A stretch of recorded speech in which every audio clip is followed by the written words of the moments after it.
Call to order this meeting of the Sacramento First Five Commission for Monday, August 7, 2017. Madam Clerk, will you please call the roll and establish a quorum? Dave Gordon. Here. Beth Hassett. Terrence Jones. Here.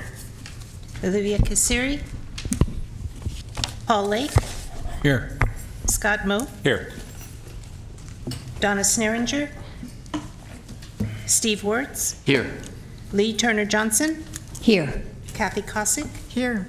Terry Porter. Here. Christina Elliott. Here. Patrick Kennedy. Phil Cerna. Here. We have a quorum. Thank you. This meeting of the First Five Sacramento Commission is cablecast live on Metro Cable 14, the Local Government Affairs channel on the Comcast, Consolidated Communications, and AT&T UVerse cable systems. This meeting is closed captioned and webcast at www.sacmetrocable.tv. Today's meeting will be repeated Wednesday, August 9th at 6 p.m. on Channel 14. Members of the audience wishing to address the Commission may sign a request to speak form at the kiosk located in the back of the room. Please include the agenda item number that you wish to address. When done, please bring the completed request form to me. Please speak into the microphone when addressing the Commission and state your name for the record. If you have any electronic devices, please put them on silent or turn them off now. Thank you. Great, thank you. Commissioner Milk, will you do us the honor of leading us in the pledge? Stand, salute, pledge. I pledge allegiance to the flag of the United States of America and to the republic for which it stands, one nation, under God, indivisible, with liberty and justice for all.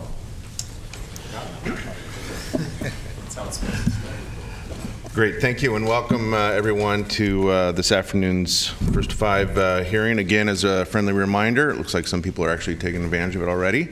If you wish to address the Commission, you're certainly welcome to do so on any item that's on our agenda, and any item that is not on our agenda, we ask that you keep your comments to 3 minutes so that everyone can have an opportunity to address the Commission if they so choose. So with that, our first item, please.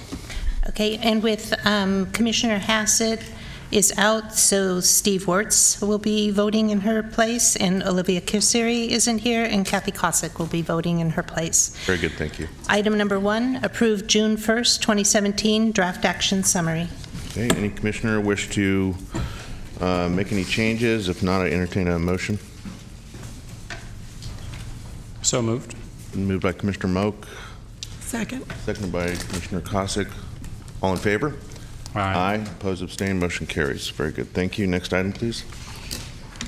Item 2, public comments on non-agenda items. Okay. I'm not in receipt of any speaker slips for a non-agenda item. This is the public's opportunity to address this commission on anything that's not on the agenda but might be on your mind. I don't see anyone approaching the podium. So we will move on to the next item, please. Item 3, Executive Director's Report. Good afternoon, Commissioners. I have a couple of updates for you in my Director's Report. The first was a report out on the state budget, which was pretty decent news for children. It included some key provisions that would bolster our early health and education, including following through on the promise made in the prior budget year for preschool spaces and early learning commitments. So we're really excited about that. As you know, we were at the Capitol and talking to our legislators, and so we're very proud of that accomplishment. Some other updates for the Commission are that we have 3 new staff that are residing with us in the office space. They're from the Dental Transformation Initiative grant. So if you walk the halls, you'll see Deborah Payne is back again, along with Robin Alonji and Catherine Hale Henry. So they're not actually funded by First Five money, but we are closely working with them through all things oral health. Good news for our Help Me Grow collaborative. We have several agencies that have been working with First Five over the last year, a small leadership team, and we've been completing and working on an application to become an affiliate, a state affiliate for Help Me Grow. Help Me Grow is a system for early detection and early intervention of children with special needs. Everything from autism to behavioral, social, emotional issues, attachment disorder, cognitive issues. So we're very excited to join that community. There are 16 counties that are currently Help Me Grow affiliates in the state, and 16 more are in the planning phases. So this basically means that at no cost to us, we get to be part of a broader learning community. And as we move from our currently funded program called Project SOARS into Help Me Grow, it'll be really great to have that affiliate connection and the supports that they can provide to us. A little update on Every Student Succeeds Act, or ESSA, as we call it. We worked with the California Department of Education and SCOE to provide an input session for our early learning providers throughout the county to help inform what that act would look like and provide information from really folks on the ground doing the work of early learning. And Commissioner Dave Gordon led discussion, welcomed everyone, was a key player, so thank you, Commissioner Gordon. Also, quick report out that SCOE is hosting their Northern California Early Learning Summit on October 7th. I'm giving you the advance notice because our next meeting isn't until October 2nd, so I wanted to make sure you see in the flyer if you're interested in attending. It is the largest early learning summit put on in Sacramento County, and it's been happening for many years and is a wonderful opportunity. We also have an update. The staff completed our full-day training on trauma-informed approaches, and we are now looking at developing some contract language to help assist our providers also become more trauma-informed, and sort of figuring out what our next steps are in-house. So more to come on that as we figure it out, but our first step was just to kind of get a feel for what we can do, what improvements we can make internally, and then how we might roll out some of that stuff externally to our partners. There's several things around communications and media that are in the report that I won't cover, just to save some time, because we have lots of exciting things on the agenda today. Very exciting meeting. And I just wanted to let you know that, not knowing how long today's meeting would go, there are snacks for you in the back, so please help yourself if you need to get nourished throughout the meeting. And that concludes my report. Great. Thank you. Any questions for our Executive Director? All right, very good. Thank you. Next item, please. Item 4, Advisory Committee Update.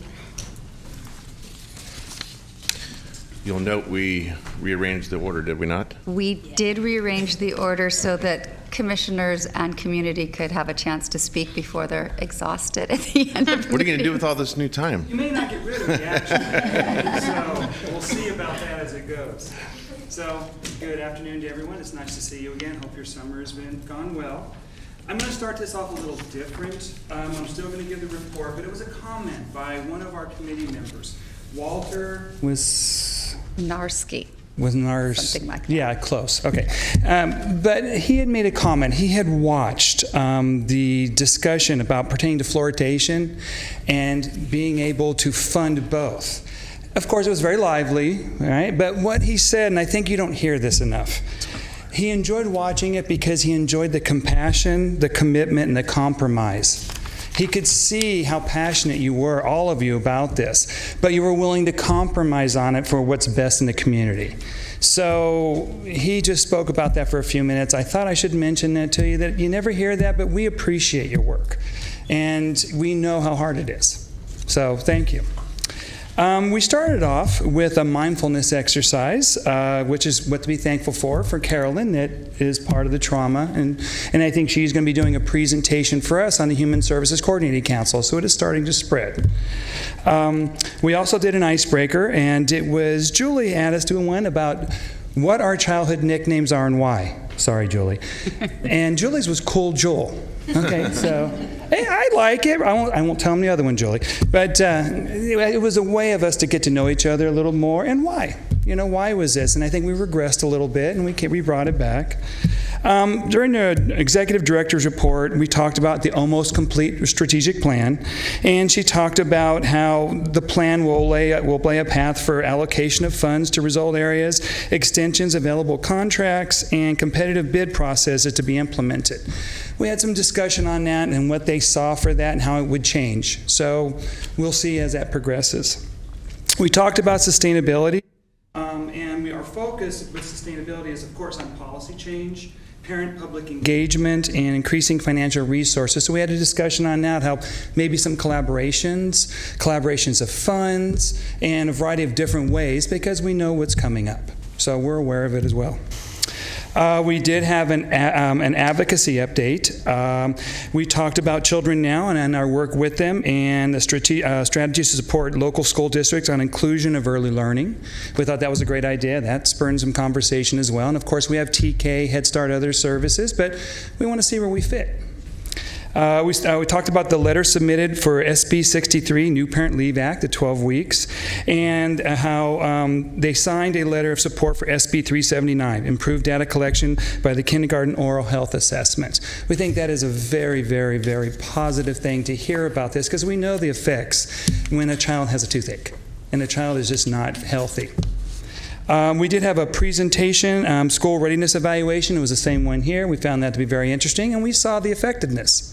It's nice to see that once in a while, that we're effective in what we're doing and you're effective in what you're doing. So we were very proud of that. And in fact, Miss Carolyn Curtis suggested having a Twitter party on the topic. And if you're familiar with Twitter, I'm okay with Twitter, but with having a party, having an expert, having people come in and call and getting some awareness. And then we also, our last, had a presentation on First 5 oral health efforts. I think it was an eye-opener to us. I get to see it. I come in here, I see it. Our group a lot of times doesn't realize. So it was a real eye-opener for us, and we saw all the work being put into it, and we had some questions answered. So, is there any questions on that? Great. Okay. Thank you very much. Okay, next. Item 5, Financial Planning Committee update. The Financial Planning Committee met last month. The committee discussed the volatility of Prop 10 revenues due to the implementation of Prop 56. Consumer stockpiling resulted in higher revenues in April and decreased revenues in May. Staff is paying close attention to Prop 10 fluctuations to determine if any revisions to projected revenues need to be made. The fiscal year 16-17 single audit is underway. Auditors spent 3 days reviewing documents on site. Another visit is scheduled in August. The auditor has pushed up the schedule this year in an effort to finish the audit in a more timely manner. And the committee reviewed and voted to approve the fiscal year 17-18 final budget and 10-year financial plan. There were no changes or alterations to the allocations for revenue or expenditures, and this item is before the commission later on in the agenda. Great. Thank you. Any questions? Great. Thank you. Next report, please. Item 6, Sustainability Committee update. Okay, our fearless leader. Is your mic on? Sorry. Our fearless leader, Donna Snaringer, is on vacation, so as vice chair, I will give this update. 2 segments. First, policy and advocacy. The June meeting was held before the passing of the budget, so the committee reviewed the proposal sent by the legislature to the governor's desk. The budget was passed with the necessary child care provisions, and Julie discussed that in her executive director report. And this is a good step for our policymakers acknowledging putting kids first. And for the first time, First 5 was able to have a voice on bills that advanced the First 5 policy platform, First 5 Sacramento, that is. Next segment, System Sustainability Plan, which is the next agenda item as well. We spent the bulk of the meeting reviewing the draft of this plan and then approved it. The next agenda, we will present the plan, its goals, objectives, strategies, next steps, and then the approval of the system sustainability plan demonstrates the forward thinking of the commission to position First 5 for a future that includes both direct and system change services. That concludes my report. Great. Thank you. Any questions? All right, seeing none. Next item, please. Item 7, approval of First 5 Systems Sustainability Plan for fiscal year 2017 through 2021. It's with great joy that we bring you our system sustainability plan today, and even greater joy that I don't have to present it. We have Commissioner Elliott has graciously going to present she's offered to present our system sustainability plan that she and the committee worked so hard on. Hello again. So before I begin, I know that there's a lot of change happening, and I kind of wish my back wasn't to the audience because this is a presentation to our stakeholders as well. The Chinese word for crisis was made famous in a JFK speech many years ago, and he said it contained two symbols, the opportunity and danger. But this was a bit misrepresentative of what that word means when those two symbols are together. It actually, more accurately, means incipient, incipient moment. So a crucial point when something begins or changes. For us, this actually isn't today. This was several years ago. And I joined this commission when my youngest daughter was 2 months old. And the fiscal cliff, our incipient moment, was identified 4 years ago when I joined this commission. And we've had this conversation many, many times, and it's been very difficult. And so today, I think that what we'll discuss here is going to be a representation of the forward-thinking, innovation, and bravery of this commission. So while this is a very difficult time for you all to be commissioners, especially those of you that vote on these type of things, which is not me, I'm an alternate, so that there's a little bit of safety in that for me, and I want to just respectfully acknowledge the work that the voting members of this body have done. So I am the vice chair of the Sustainability Committee, Christina Elliott, for those in the audience that may not know me.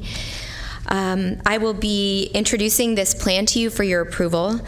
The System Sustainability Plan, in conjunction with the implementation plan, each represent 1/2 of the whole plan for carrying out the goals outlined in the 2018 strategic plan. So today, I will hopefully provide an overview as to why we need a system sustainability plan now, outline the planning process, how we came to develop the plan, define the goals and objectives. I will review the strategies and discuss next steps for implementation. I will try to answer questions, but if there are questions that maybe are more appropriate for staff, I will certainly look over at Julie. But I will try to answer questions because I've been involved in this process. I feel a bit of ownership over it. We've lost the mics. Mic's out. Okay, there, it's back.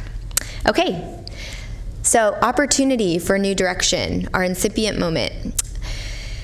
The Systems Sustainability Plan gives the Commission an opportunity for new direction. We have been well aware of a 20% reduction in funding beginning July 2018, so less than a year from now. And then in 2021, we will face another cut of approximately 30%. Knowing that funding decreases are imminent, 2 years ago specifically, the Commission proactively decided to support policy, advocacy, and sustainability efforts in your work. With staff, a committee, processes, and now a development of an if I may call it an SSP going forward. This is System Sustainability Plan. This demonstrates the forward thinking of the Commission to position us for a future that includes both direct services and systems change services. And before we get further into the plan and the plan process, I think it's important to define what we mean by systems change and sustainability. So if I may read that. Systems change refers to the creation and hardwiring of policies and procedures with the purpose of either reducing direct service costs or scaling out services for more families. And sustainability refers to the process of finding new ways to continue services that have been grant funded in the past. So over the past several months, the Sustainability Committee, with the leadership of Donna and the assistance of staff and our consultants, have began the process of developing this plan that you'll see before you today. And this slide in particular shows the significant milestones that occurred in 2017. The work began, though, in 2016 with the approval of the strategic plan that identified a two-pronged approach to promote the desired results. Serving as a roadmap, the strategic plan guides the development of the implementation plan for direct services and the systems sustainability plan for systems change. Addressing the decrease in funding for direct services, we're seeking to make lasting changes to the way systems serve children and families so that such services are less grant dependent. And I'll note here, for my own personal view, is that it isn't that we have a choice. We do not grow money on trees, and I know that's super cliche to say, but we have to be innovative, we have to be creative, and we have to do this work. As I said at the beginning, this is not easy, and I think that it's really important to continue to note that if we could, we would love to spend billions of dollars on children and families in Sacramento. We just do not have those resources readily available to us. Okay, so this next slide. Early on in the process, the committee defined the goals and the objectives of the SSP. The goal of the plan is to sustain children's health, development, and family empowerment outcomes and the systems that promote them. The three objectives: public awareness and action, policy change, financial resources, and all of these are interdependent, and they need each other to be successful, in our opinion. So public awareness and action. When the public, such as individuals, families, providers, decision makers, people watching now, people behind me in this room, when we all understand an issue and want to see change, we will take action for ourselves and we'll start to demand it from the systems around us. Policy change. While public awareness and action seeks to mobilize the demand for change from the ground up, policy approaches will create change from the top down at two levels: organizational and legislative. And then financial resources. This objective seeks to fill the financial gap that will occur when First Five reduces funding for direct services.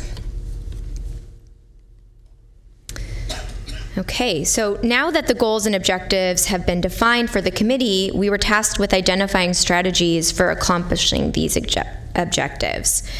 The committee first looked at what we are currently doing and what activities are our top priorities. We literally had giant Post-it notes on a wall.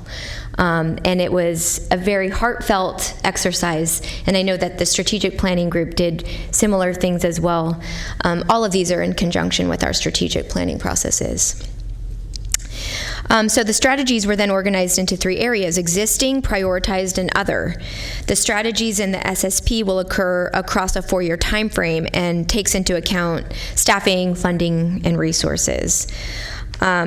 Existing strategies like currently funded programs, SAC Healthy Baby, Safe Sleep educational campaigns, some prioritized strategies like support for prior investments, such as decreasing dental disease through educational messaging.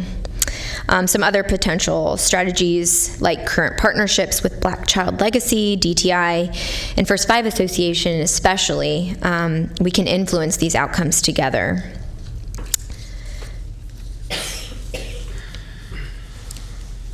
So some overarching strategies. All of the strategies outlined in this plan were prioritized by the committee based on where we see the commission being the most effective with the resources that are readily available.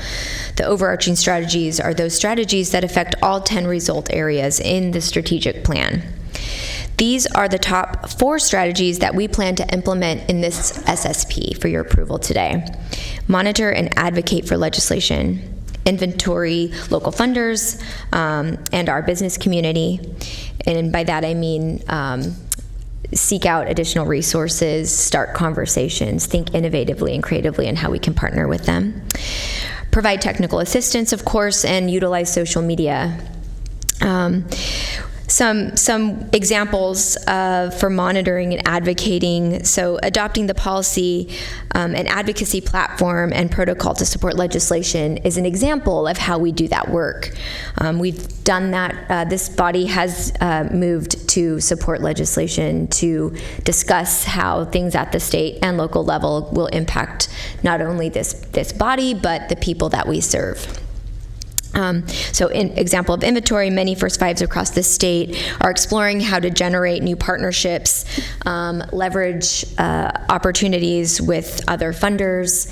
We don't want to double up on the work, and I think staff have made that statement before.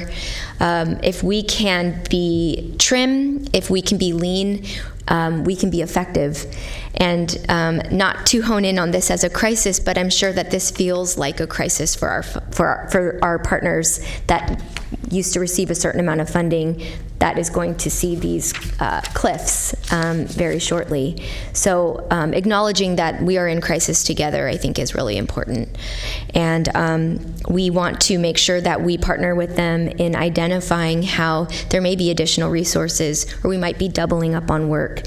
How can we be effective in what we have? So an example of providing technical assistance. As our funding decreases, it's important to build capacity of our partners. So not only just figuring out how we can find them more money, to be blunt, that doesn't come from us, but also how can we share technical support to make them effective and make them lean. And this is, I believe, above and beyond, but I think that we all share the same goals, and we all want to help children in Sacramento County and their families, and we can't do that by working in silos. What we know from a technical perspective is certainly beneficial to someone that we partner with. So how can we provide and share an information share, which is good policy and good government practice as well. Not to be on this slide too long, but an example of social marketing. We have a large social media presence, as you all know, and you're all active on there as well. So Facebook, Instagram, Twitter, Pinterest, and YouTube, how can we make that even more effective as we start to be innovative and creative in sustaining these programs? Okay, I'll try to go through this quickly. So result 1, decrease infant death. I will cover 5 result areas from our strategic plan that were identified as systems change specifically. These are the 5 strategies that we will implement over the next 4 years, as I mentioned earlier. And to address specifically on this slide, decreasing infant death. Some will look familiar because they're tied to currently funded programs, and so these will be categorized as existing strategies. And I will note here, I'm clearly not reading directly from these slides, but I wanted to make sure that we highlight certain things as well, and thanks to staff too. So the Commission, along with County and the City of Sacramento, have great investments in decreasing infant deaths and addressing the disparity in African American child deaths. And we want to continue that work. Result area 2, increased breastfeeding. All of you know this is very near and dear to my heart. When I first joined the Commission, as I mentioned, my youngest was a few months old, and I would go pump when these Commission meetings went long. And while that's 2 years ago, it feels like yesterday was the hardest time of my life. So being a working mom, trying to be a good advocate in my community, I'm not alone.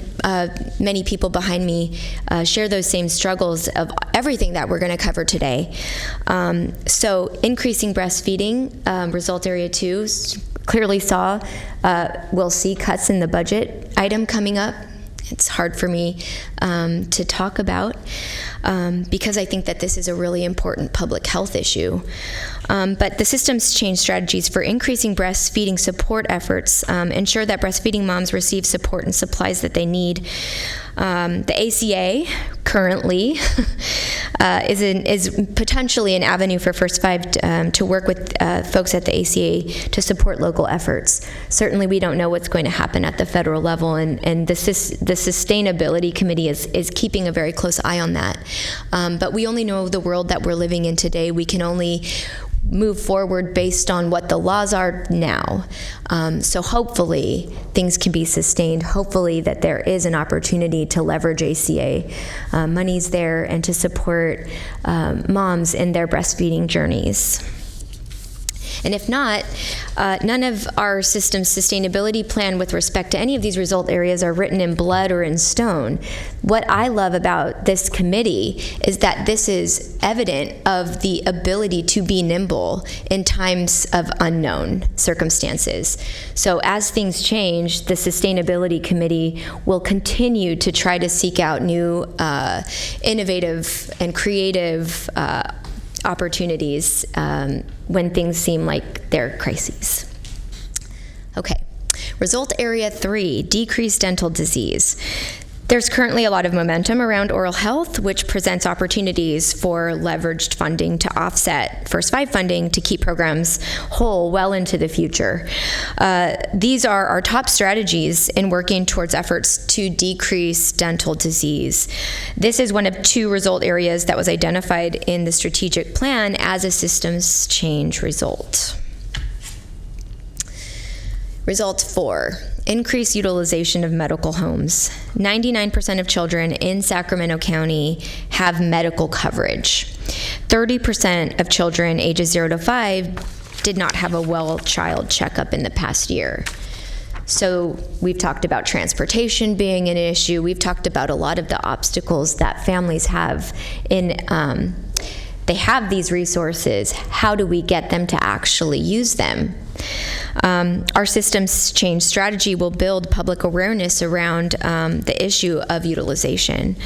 The plan is not to go out and create our own mass media campaign, but instead to work with our partners to distribute materials, make referrals, work with families one-on-one to encourage utilization of their medical home, and instill the importance of taking their children to well child checkups. The goal here is that all agencies serving families are communicating the same message around the importance of utilization.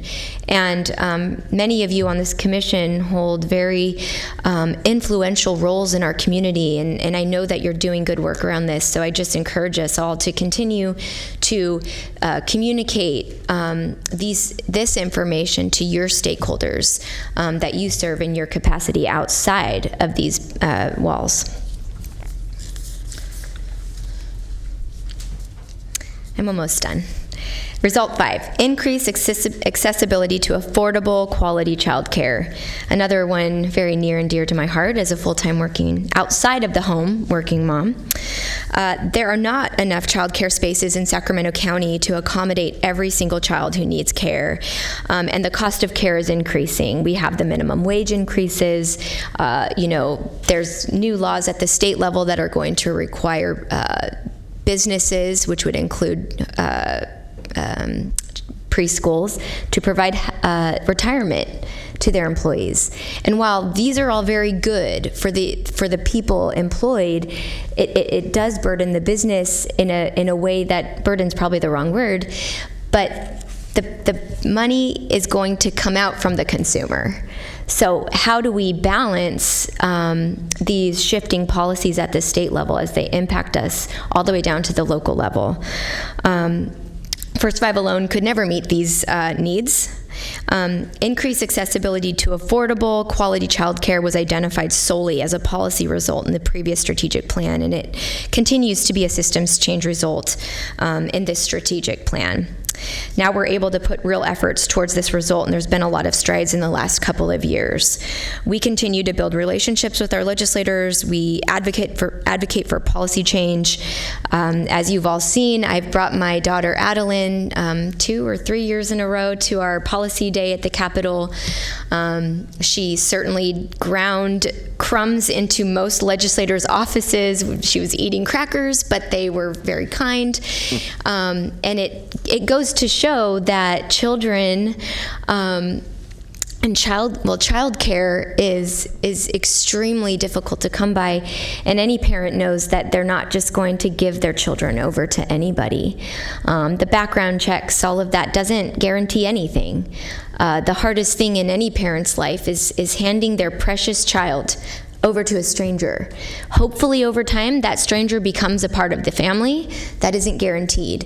For someone like me who has resources, I can afford private school for my kids. Even still, there were some issues at the private school, and you really don't know who people are.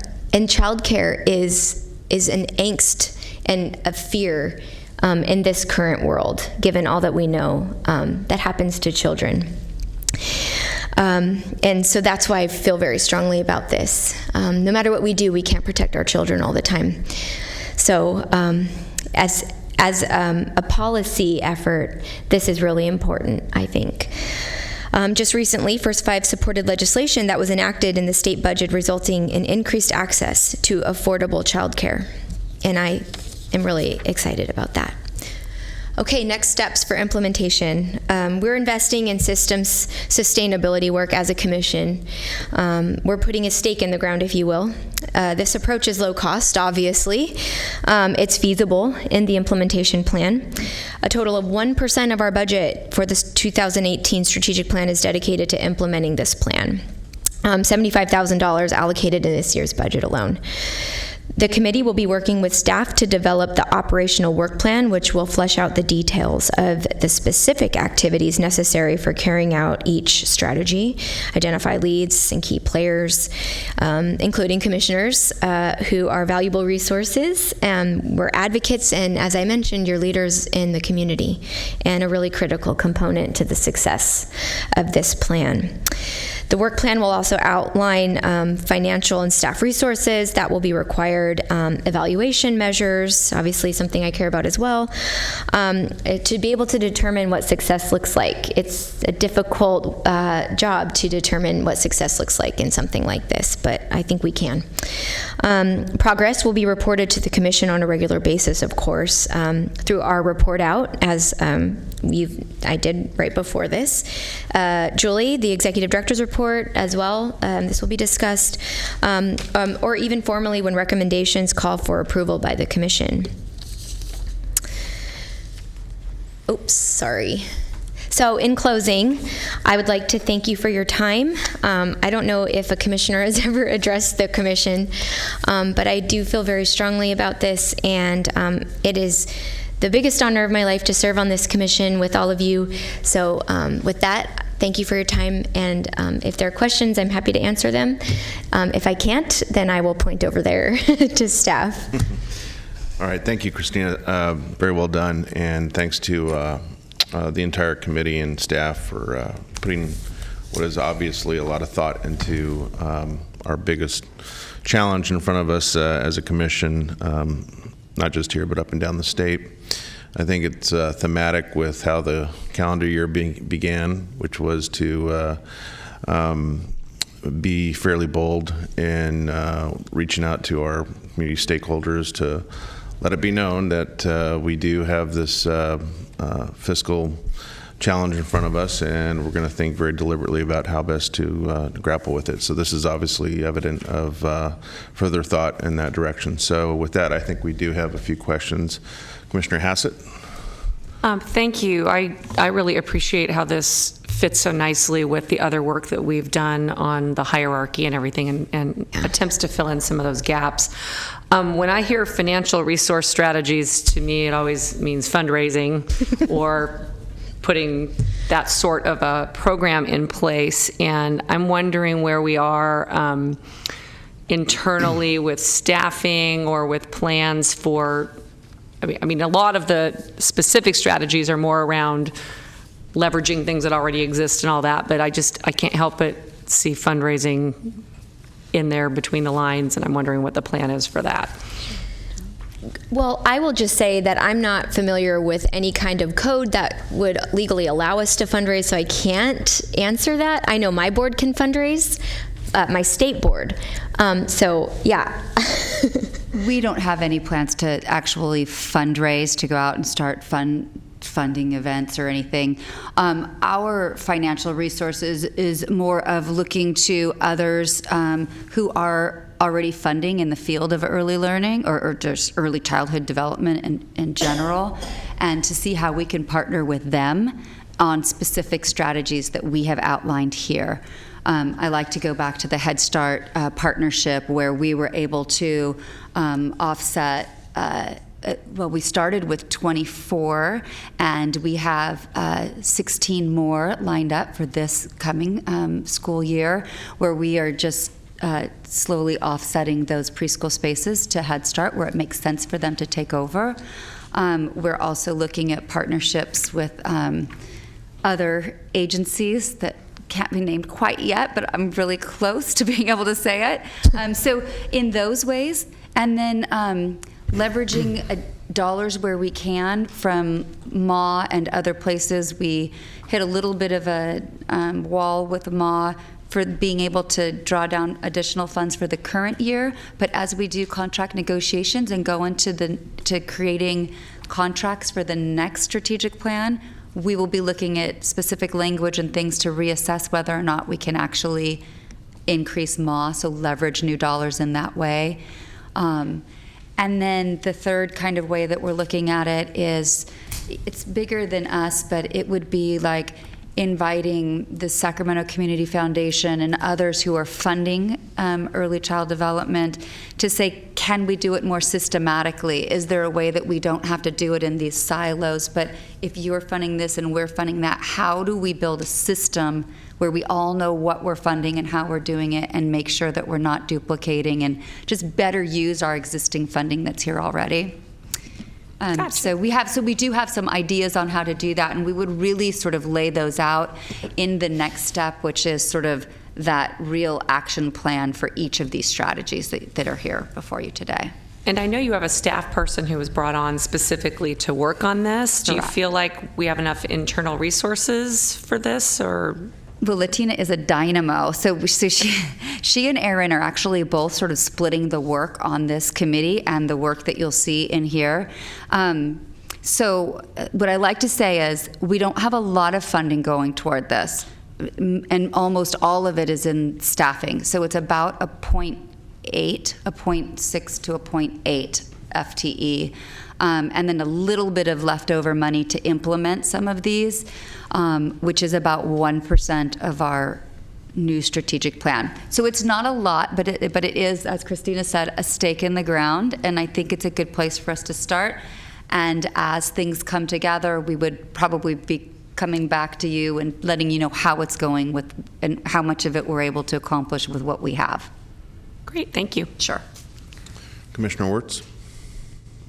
Thank you. I'm truly impressed with the work of this committee. It's sort of the underlying basis for our hopefulness of the long-term plan for First Five was to institutionalize these services and these plans. So this is really impressive to me. I really want to thank everyone on the committee and staff for all the great work on this.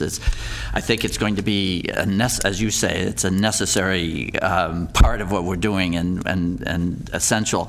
The two things I wanted to just sort of highlight, and I think it's overarching that it sounds like it will come out in the work of the committee as they define things, but under the increasing breastfeeding, for example, I don't see anything specifically around the policy and implementation at the hospital and systems level there. I know we fund some of that right now, and it's not that I don't expect it necessarily in this document here, but one of the ways that we partner is really to have institutions institutionalize some of the services that are essential for children and families. So, for example, I know we have hospital-friendly policies in many of our hospitals, but it goes to my second point that I'll make in a second, but even with hospital-friendly policies, there still has to be the hospital commitment, champions, and leadership to ensure that those are being implemented. Around breastfeeding, we know that there are many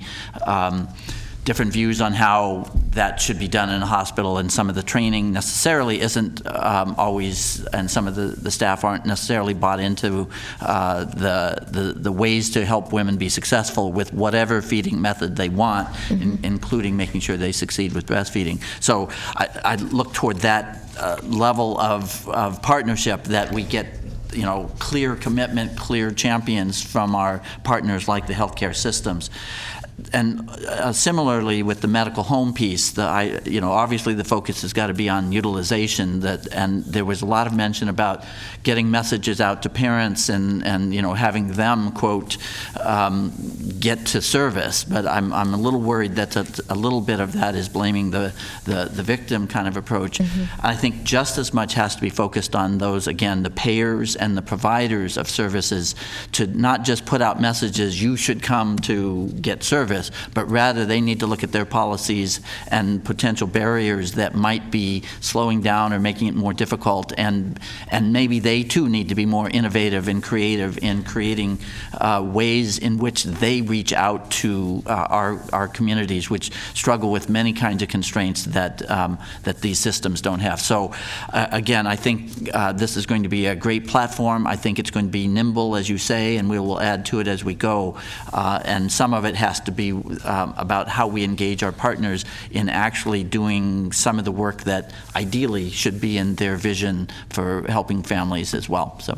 And if I could take off the presenter hat and put on my commissioner hat, I would say that a lot of the conversations that we've had in the committee have been around these partnerships doing some of that. So for example, there's businesses, right? So one thing that I've been thinking about is utilizing transportation services to get people to their appointments, right? So, well, you have the car seat issue there and the safety issue, because with Uber, you don't really know who's coming, right? So there's a lot of extenuating circumstances, but we're trying to think really innovatively around what these business partnerships look like. And maybe it's just funding for people in their community. Chambers of Commerce are very active in their communities, and they're very concerned with the well-being of the people that work for them, right? So I totally agree. We're trying to think about how we can be idea generators, and then bring those ideas to our partners and say, can you do this? Because we can't. And they have resources that we don't, and we have ideas maybe that they hadn't thought about. And so it is really kind of a nimble, innovative, fluid process where if we have an idea, what does it look like? How do we get that, pen to paper? But then, of course, like I said, the safety issues. So there's certainly a lot of things floating out into the air. Terry knows we certainly are trying to be very creative in our partnerships and dealing, having conversations with hospitals and how does that look, the staff time, how do we actually get this done? And so not to put it on us, but I think it kind of does fall on us a little bit. If there's an opportunity, don't be quiet. Make us, comment about maybe how, whatever stakeholder you're meeting with could partner with us. So, and then try to spread the word that way. All right, great. Thank you. Any further questions or comments on this item? Again, thank you very much for presenting. We do need a motion. I don't have anyone sign up to speak, by the way. Okay, don't see anyone except Aaron. Historic moment. Very good. Our historian. Okay, entertain a motion. I'll move approval. Okay, it's been moved by Commissioner Gordon. Second by Commissioner Jones. Roll call vote, please. Dave Gordon. Aye. Beth Hassett. Aye. Terrence Jones. Aye. Olivia Kasiri. Aye. Paul Lake. Aye. Scott Moe. Aye. Phil Cerna. Aye. Motion passed. Very good, thank you. The next item is on the addendum A1, and it's the retroactive authority for a credit adjustment to the reserve fund in the amount of $276,988. Good afternoon, ladies and gentlemen of the Commission. My name is Eric Harold, the Chief of Administration for First 5 Sacramento.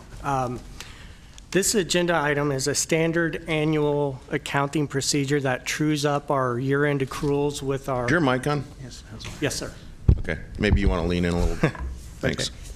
Okay. This agenda item is a standard annual accounting procedure that trues up the final year accruals with the final actual numbers. The adjusting journal entries have already been approved and completed through our internal process, and which includes going through Department of Finance. This year we received new direction from the we must get commission approval to adjust the reserve fund. This hasn't been something we've done in the past. Since the adjusting entries have already been done, we're requesting retroactive authority. Does that conclude your report? Yes, it does. Okay, very good. Any member of the public wish to speak on this item? Don't see anyone. Okay, entertain a motion. Moved by Commissioner Lake, second by Commissioner Jones. Roll call vote, please. Dave Gordon. Aye. Beth Hassett. Aye. Terrence Jones. Aye. Olivia Kasiri. Aye. Paul Lake. Aye. Scott Moe. Aye. Phil Cerna. Aye. Motion passed. Great, thank you.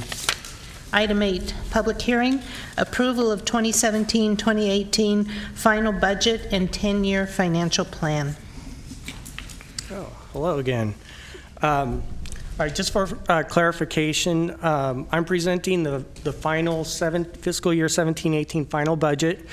Later on, you'll be discussing the implementation plan, but that's begins in 18-19. So these are two different fiscal years. This final budget came before the commission, or actually the recommended budget came to the commission back in May and was approved. This final budget has the same revenue allocations and expenditure allocations. There are no changes. The only changes that occur are the reserve fund based on our projected revenues and expenditures at the end of the year and where they actually ended up.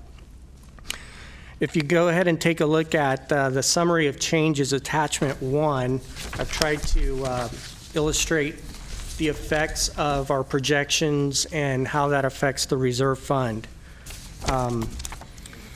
The attachment describes what has changed and why in relation to the reserve fund. If you look at the first chart, you can see where we originally projected our savings in the recommended budget. It's in the blue chart. First column, we had projected at that time during the recommended budget that we would have $3.6 million in savings. When our actual figures came back at the end of the year, we now project a $5.1 million savings. There are two primary contributing factors that make up this additional savings, and that is an increased interest rate of around $145,000, and also the capital projects we had budgeted to spend those during this 16-17 fiscal year, but they were not spent, and that comprises $950,000 for the Golden State Water Project and $290,000 for the Galt Pediatric Dental Clinic. So you can see the total in that chart. You can see the total savings of $1.45 million and how it's going to affect the change in the reserve fund for this fiscal year.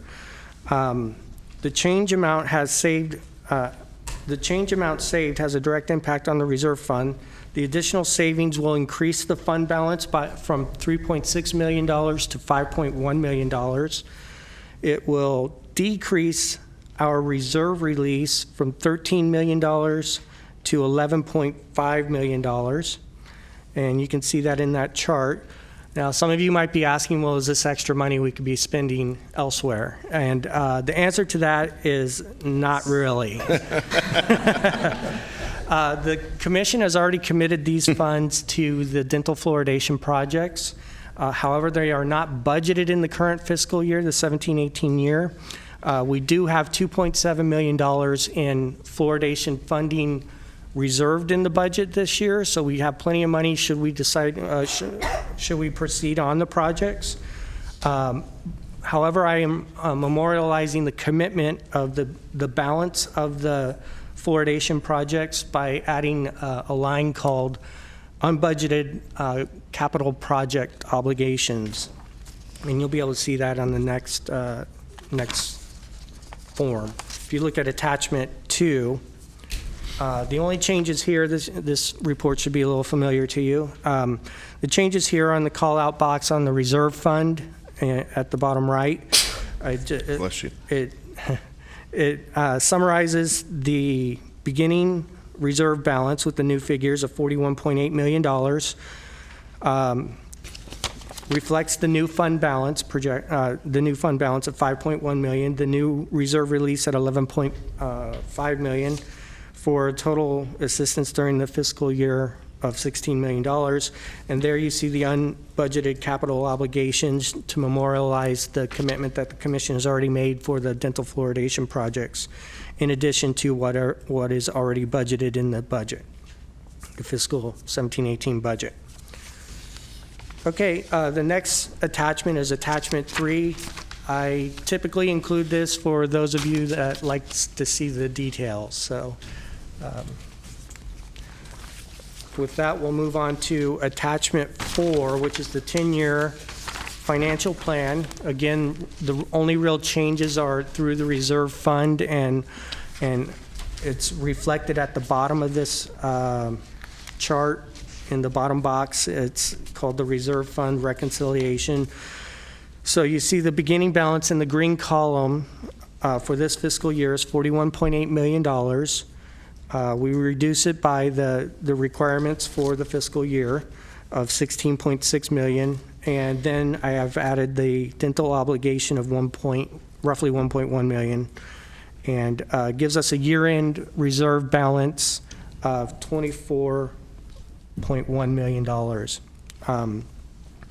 As you can see in the 2018 strategic plan, which are the next 3 fiscal years, I have withheld or encumbered $20,050,000 per strategic plan year for the next 3 years. And then the 2021 strategic plan has enough encumbrance for $14.25 million per year, which represents around a 29-30% reduction over the previous fiscal implementation plan. And in conclusion, if you look at the 24-25 fiscal year at the very bottom in the yellow box, you will see the remaining balance of the reserve fund at the end of our 10-year plan, which is $3.46 million, which is covers the minimum that we want to keep in there for operating expenses. And that concludes my report. Okay, very good. Any questions from staff? Commissioner Wirtz. Thank you. That was very clear. I appreciate that. I have one question on attachment 4 under evaluation. I see there is $103,000 in 18-19, but I do not see anything further on that line. Is that, would you just clarify either it's incorporated in all of them or it's not, or? It's not incorporated in all of them. We usually keep it there to reserve the funds because the evaluation process for that, the prior year, so it has to be, we have to extend the dollars into the next year so they can evaluate the prior year. And that's why those extra funding dollars are there.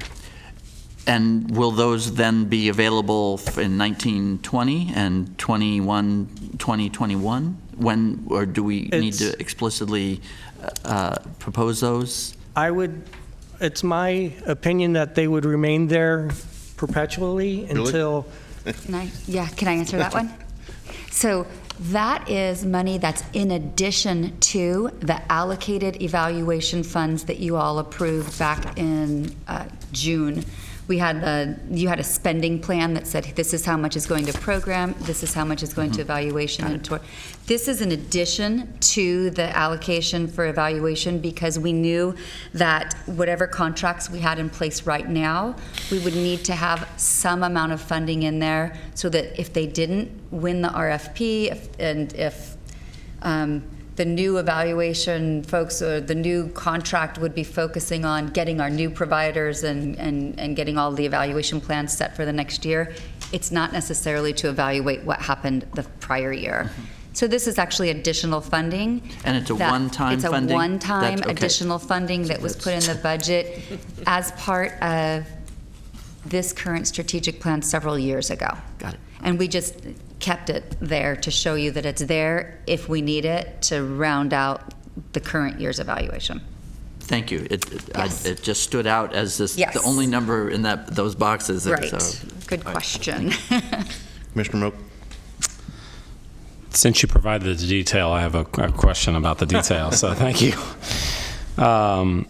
Just some clarity. The grayed out section is something I'm sure we're not supposed to look at, but I can see it, so I'm going to ask about it. The leased property use that has $140,000 allocated to it, but in prior years, no actual expenditures? That represents an account change. It used to be budgeted in a separate account and our different general ledger account. I think you might be able to find it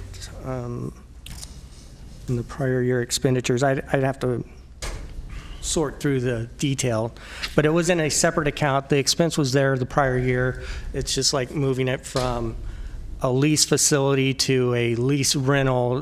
We have thousands of general ledger accounts, so it's just a matter of where it best belongs, and this was putting it where it should be. I may have found it. I think it's the second one down under the yellow title. It says rent, that one lease, is real zeroed property, out. and now is zero. So I think it was in there, and now we were asked to move it to lease property use Got it. instead. And then I guess the one down at the bottom, investment services, that typically have gone from a year-end expense in 15-16 at $58,913 and then $88,632 in 16-17, but we're budgeting far, far more. That is where we have the backcasting for MA kept. The investment services are, every year we pay 6% to DHHS for processing, being the LGA, which is the local agency for MA, and that carries a fee with it. But we've also put in the backcasting, which I believe was $1.6 million. I'm not seeing investment services. Yeah, it had 1.6 million budgeted before.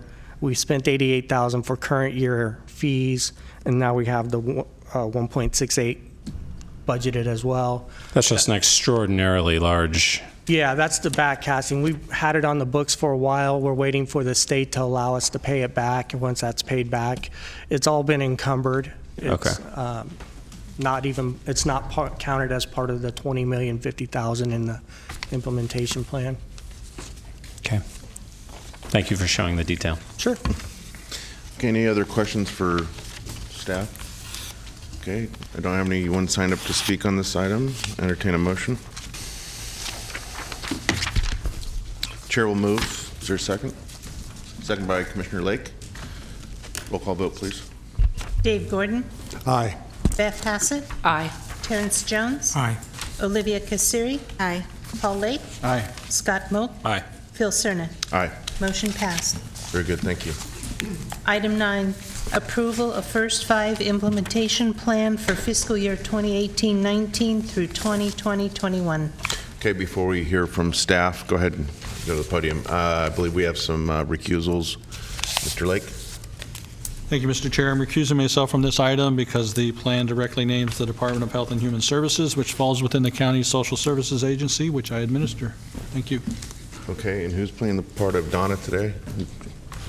Mr. Chair, I will recuse myself as the plan includes programs within my agency. Very good. Dr. Kasiri? And Mr. Chair, I'm recusing myself as an employee of Department of Health and Human Services. Very good. Go enjoy some snacks back there. Okay.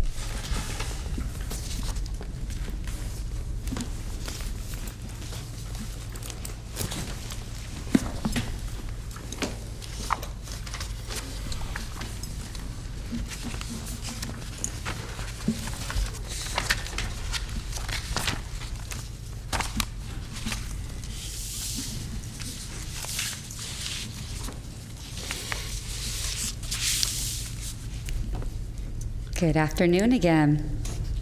Very excited to be before you today to share our... Commissioner Hassett? If I'm a subcontractor, do I need to recuse myself?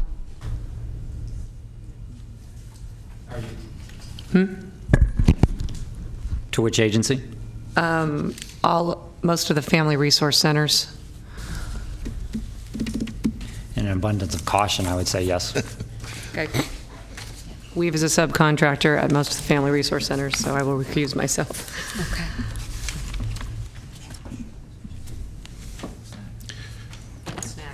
Okay. Do we have we maintain a quorum with voting members, correct? Mm-hmm. Okay. Great. Now you can start. Yes, good afternoon again.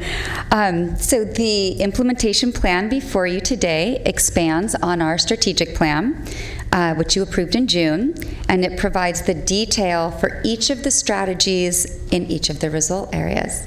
It's staff's recommendation for how to invest more than $60 million over the next 3 years. And that's $60 million. This is a huge amount of money. I'd like to thank the staff who really created this plan, or the document. That's Carmen Garcia Gomez and Linda Fong Samara. I'm sure that they go to sleep at night. It's like burned into their heads. They have visions of the implementation plan. And all of the staff who worked on it. Thank you very much. I'd also like to thank our providers out here. Their input during our strategic planning process was just so helpful, very critical. They have a deep understanding of the needs in Sacramento County, and their input really helped also inform this plan before you today. So this should look familiar to you all. This is our hierarchy, which provides the framework for our investments over the next 3 years. As you can see, we have 3 priority areas, 5 goals, and now down to 10 results. That's amazing.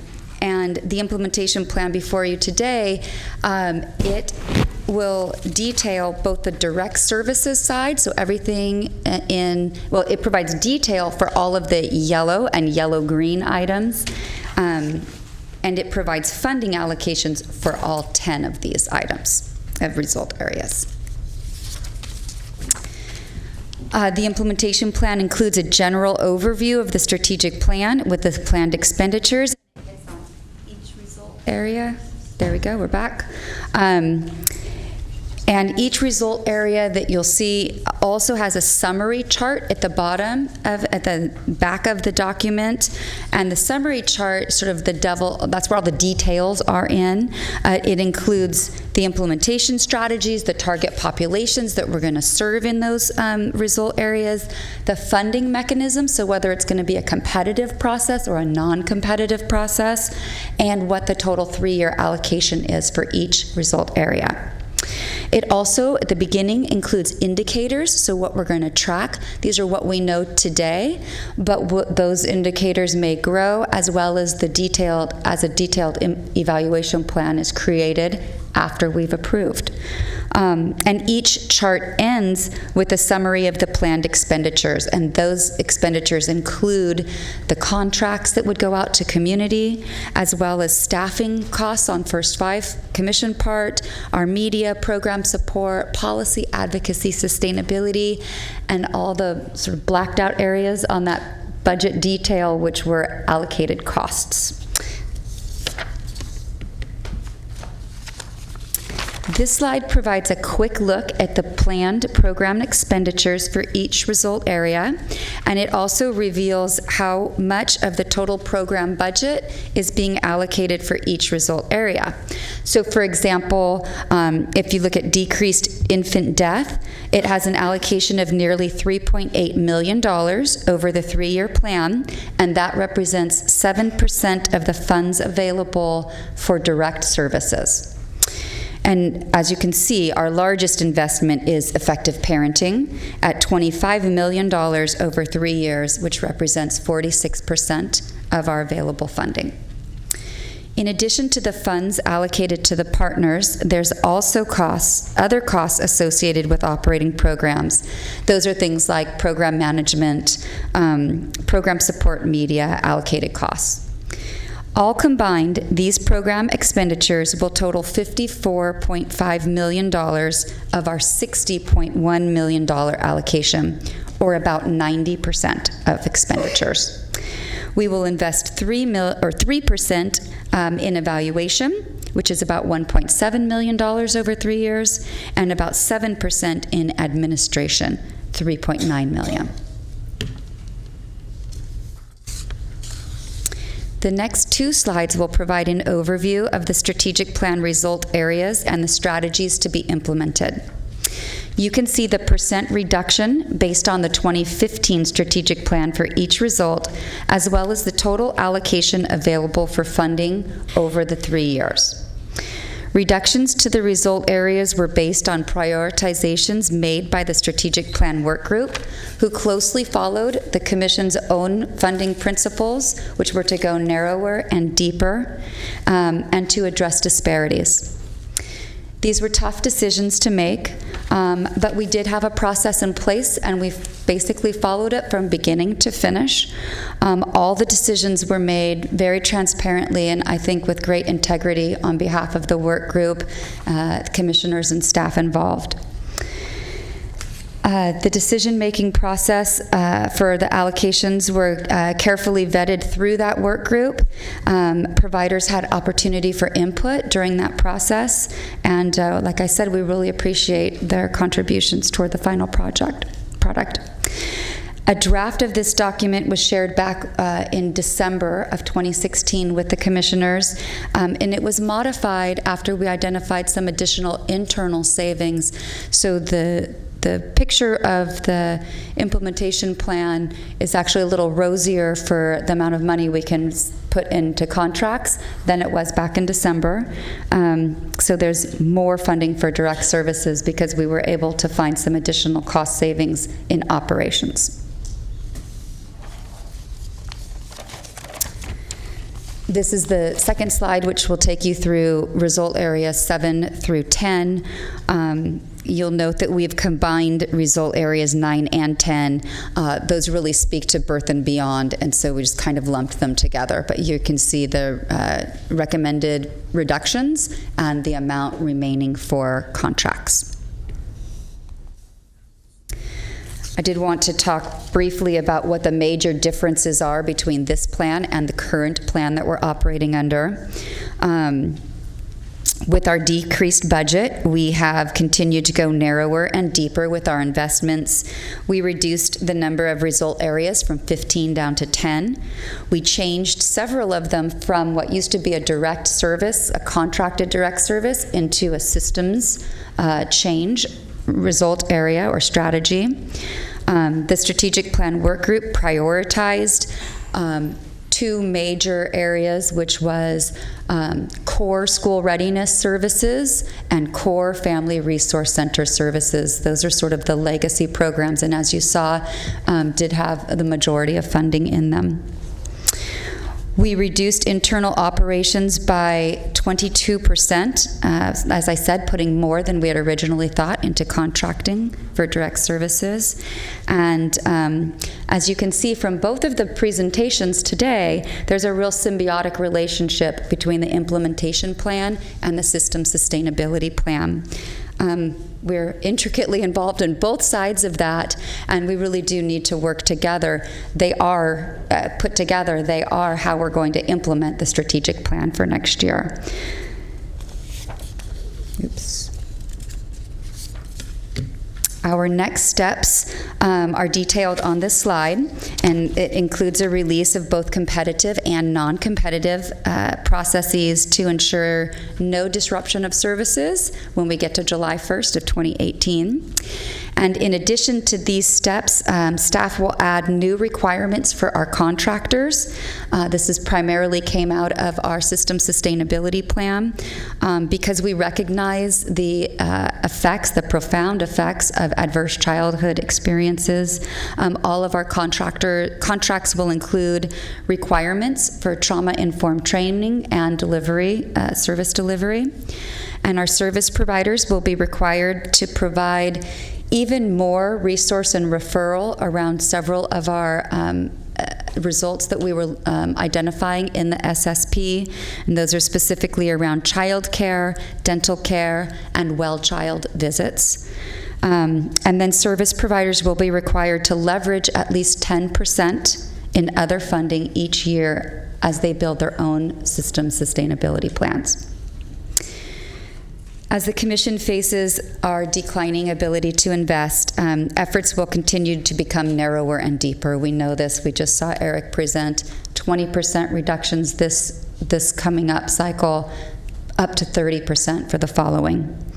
Creating the strategic partnerships that will leverage and grow funding for young kids is vital. And the direct services and systems change strategies within this implementation plan and the sustainability plan will help the Commission focus its investments to be lasting, even while we're directly serving kids now today.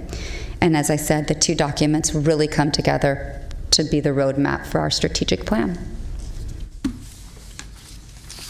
And that concludes my presentation, but I'm happy to answer questions. Great, thank you, Julie. Any questions for Julie? Commissioner Wirtz? Thank you. I will just acknowledge the hard work that's involved in this and difficult decisions that need to be made in this. And I think you've done a great job of getting input and balancing things and following through with the strategic plan vision, I think, and we're stuck with having these cutbacks. So I appreciate that and the difficulty of it. I actually have a fairly simple question about, you had mentioned that there were indicators, initial indicators or something, and I'm, oh, now I see them. Okay, they're above. They're not in the charts themselves. Correct. Right. It starts with those indicators, many of which are things that we are currently tracking and or came from our, as we developed our results-based accountability, our RBA, for each of the result areas. We popped some of those in there too. Thank you. Sure. The other question was just more in the actual, I take it this is, the one version is the actual report itself, and then there's the slides. The actual report doesn't have this % reductions, and I'm wondering if this is the final report, that's fine, they go together, but otherwise it would be good to have those % into whatever is considered the final report, I think. But so in the body of the actual implementation plan, maybe a little parens next to the dollar amount that's being allocated, like what kind of a cut that is? That would be, yes, that's the kind of thing I'm suggesting. A minor point because it's in the slides, but sure. Thank you. Commissioner Elliott. So I'm in no place to give direction on any of this. So if the Commission would be comfortable, some things I've been thinking about with respect to the contracts that we enter into, encouraging our partners to be breastfeeding friendly to their employees, I think would be awesome. And then, of course, family friendly workplace type policies. We want to partner. I would like if this Commission partnered and contracted with firms that had family-friendly policies that encouraged and provided safe space for their employees to breastfeed those that need it. So those types of things. Part of sustainability, I think, too, is partnering with and encouraging our partners to have the same values that we have. Good. We can do a little addition to that too. Thank you. Okay. Commissioner Wirtz again. I apologize, but I want to acknowledge something here that I'm not sure is not a first here for California or elsewhere, and that is that you're building into the contracts a request for all our providers to become knowledgeable about the science of adverse childhood experiences and the trauma-informed growing literature on how practices can be improved. I'm not sure that I've heard any other first five in the state or any other public agencies necessarily taking this kind of a stand. So one, I'm thinking even for Aaron that this could be it is a noteworthy, excuse me, but it could be newsworthy. Let's put it that. Those aren't, and I'll just say that as part of the California Department of Public Health, our Small Essentials for Childhood initiative is trying to document how well we're moving toward making California a trauma-informed state.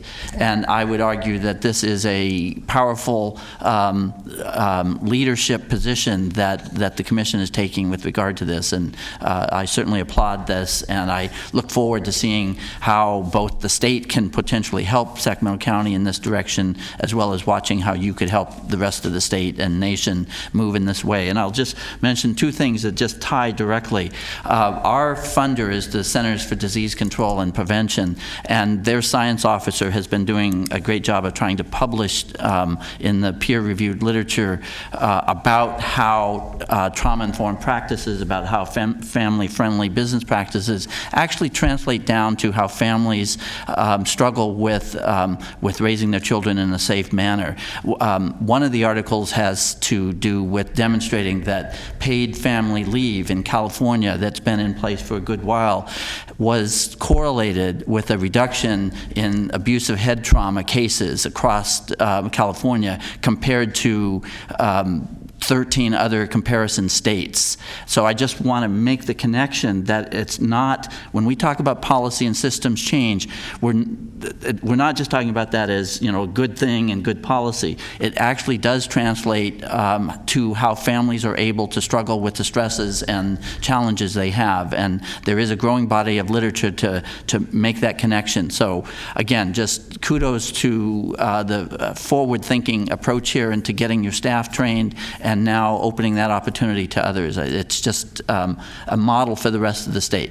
Thank you. I appreciate that. And it's not only what we believe in as staff, but our advisory committee, this is one role that they've really played, which is really sort of pushing us along on this and saying, as an advisory group, we think the Commission should be going in this direction. So it's a perfect model of how we use that group and how they have an impact in the way we do business at the Commission. So it's kudos to, if he's still here, I don't know. Commissioner Cossack. Robert. I wanted to thank Julie for her leadership in both of these large items today. I know it's been difficult to get everyone involved, but getting the whole community to give input and the commissioners and the public who have participated has been well received, and I want to thank Julie for her leadership in this area. I did have one question on the contracting requirements on the 10% leverage. Is that going to be required to be documented on an annual basis? And if a provider does not meet that, are there sanctions for the next year? I don't know that we have thought about it at that level yet. That's probably something that would come through the Financial Planning Committee to talk about a policy around that. It's just something that it's something that I used to do in YOLO, and it provides some skin in the game, and it really gets folks thinking about what they can do to go out of their way to bring in something additional, and I would like to implement it here, and so I put it in, but I don't have the details on it yet, but probably through your committee. Okay, thank you. Yep. Commissioner Moak. And I'd like to also piggyback on Kathy's comment about sharing some kudos for staff. I know that this is, this isn't the most awesome of circumstances to have to bring a bunch of people together.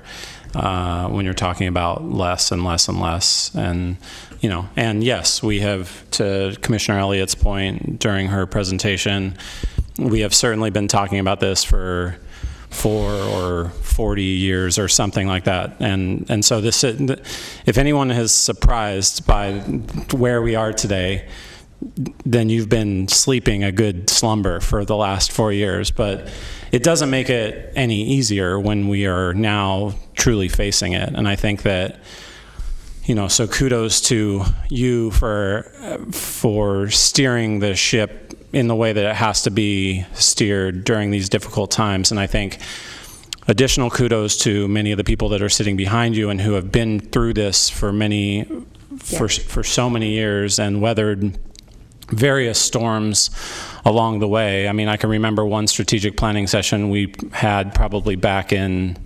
2008 or so, where the facilitator was talking about, the art of strategic planning is choosing what not to do. And I feel we're faced with that right now, and some of these cuts or reductions are certainly examples of that.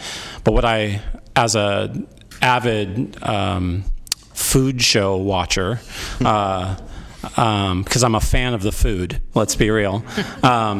I also, if you've watched these shows, they get down to these 3 incredible chefs, and they're making these ridiculously delicious dishes, and all 3 of them are delicious. Like beyond, like the best things you've ever eaten in your life. But 2 of them are going home. Right. So I feel like in the weirdest of ways, we are dealing with that. Like there are some people in this audience, there are people not in this audience today, who have been serving delicious dishes for a long time. And they get to go and continue to cook, but maybe in a different kitchen for a little while, or figuring out how they get to partner up with the people who are still going to continue. So I do want to give tons of credit to those who have been with us for this long ride, and credit to those who are going to stick on, despite with less to do it with. And it'll be interesting for sure, but I think it's only going to bring us, I hope it brings everybody closer together to work harder, more collaboratively, and looking for creative ways to continue forward. Thanks. Thank you. Commissioner Turner-Johnson. 2 things, and the first one is just to add my kudos to the work that it has taken to come to this financial implementation plan. I think for 4 years before I came on the commission, I served on the advisory, and I was part of the evaluation committee too that actually helped to determine funding for any number of these folks that we're looking at. And I know the whole community has been waiting with bated breath to see how all of this discussion that we've been having is going to settle. It's never a good time when you're looking at either elimination or reduction of funding. Everyone writes sustainability plans when they write grants, but always with faith and hope that, we'll carry on.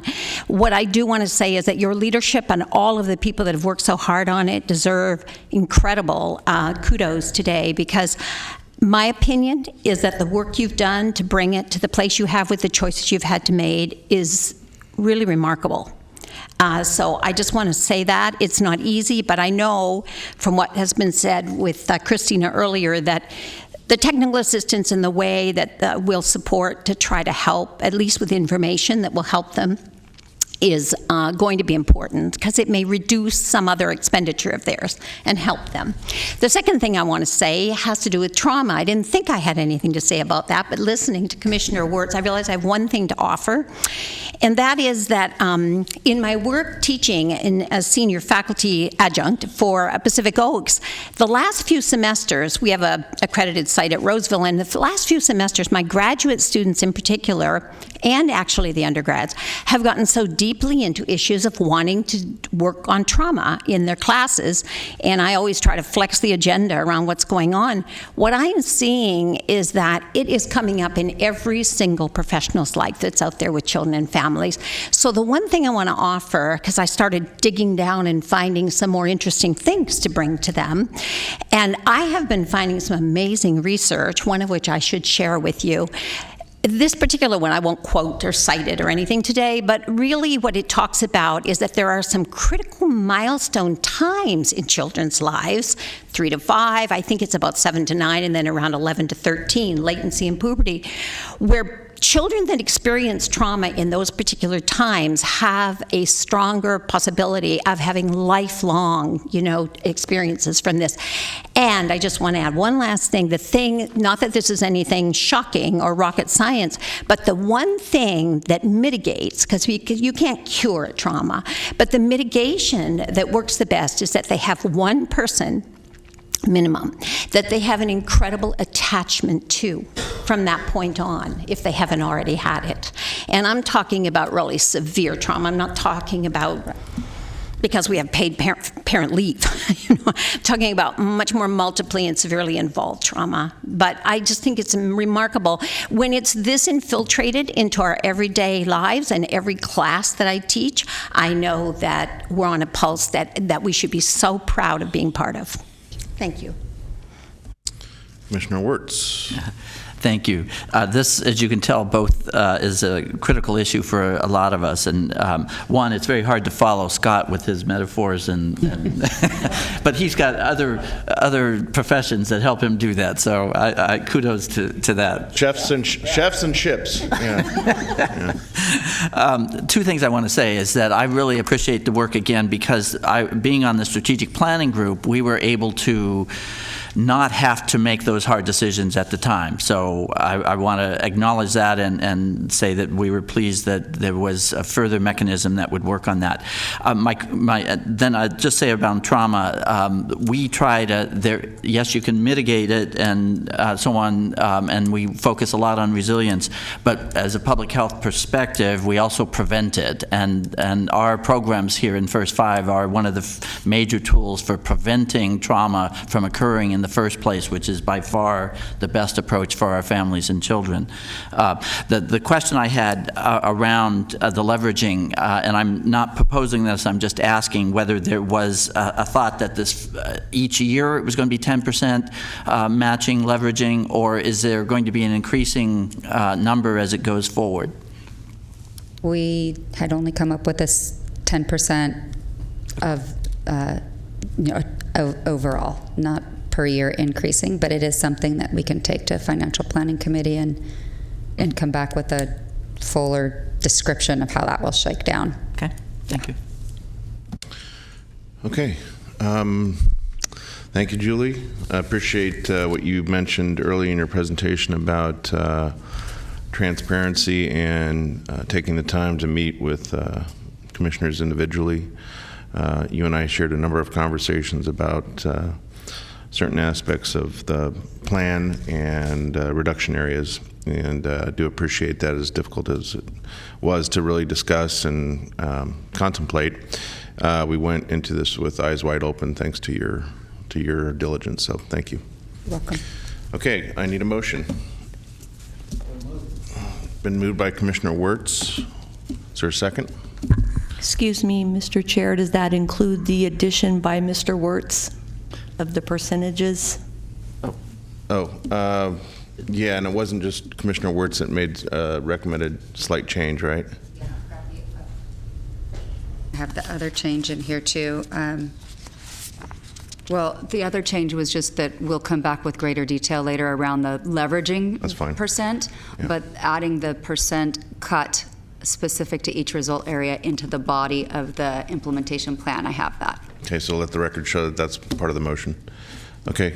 Sorry, can I mention something? Also, I'd like to acknowledge Commissioner Elliott's desire to include some policies around family friendly. That was the other one. Okay.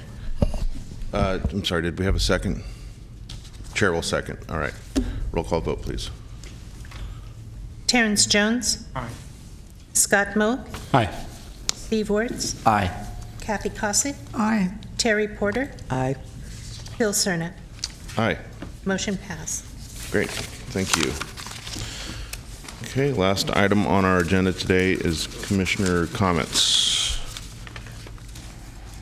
Of course, Mr. Wirtz. I'm so sorry, but I had arranged for... We're going to have a discussion one of these days about consolidating. I just wanted to note that the evaluation committee item was not on the agenda, and I think I talked to Julie about having it be a standing thing on the agenda, even if... Or other time to come back. Because it's the last voting item, they left. Oh, thank you. Just, sorry. So one, I think it makes sense that the evaluation committee be sort of a standing item on the agenda, and then I could say no report. And in that regard, I'll just mention that we did not have our July meeting because we were working on resolutions and clarifications around the evaluation of the Birth and Beyond programming, and had some very productive meetings with staff and providers around that. So we intend to have our meeting August 21st. So I mainly just wanted to put that on the record. Okay, great, thank you. Any other commissioner comments? I will just make mention of the fact that we had another extraordinary national night out. This isn't necessarily just reserved for First Five. I'm sure it intersects with a lot of things that our commission does and our commissioners do, but we had a third annual National Night Out at Jack Davis Park, and Mr. Moak was good enough to be there, and we had a First Five presence. Aaron Murray was there as well. We made sure that age-appropriate youngsters, 5 or younger that were there, were given a backpack, and had a chance to discuss with some of the parents of those toddlers the import of First Five, and in fact just explaining what First Five is to many people. So again, I think it's important to reflect on these types of community events that prove to be very effective in broadcasting what we do, how we do it, and the fact that they should take advantage of what we have to offer. All right, if there's no further business before this commission, we are adjourned.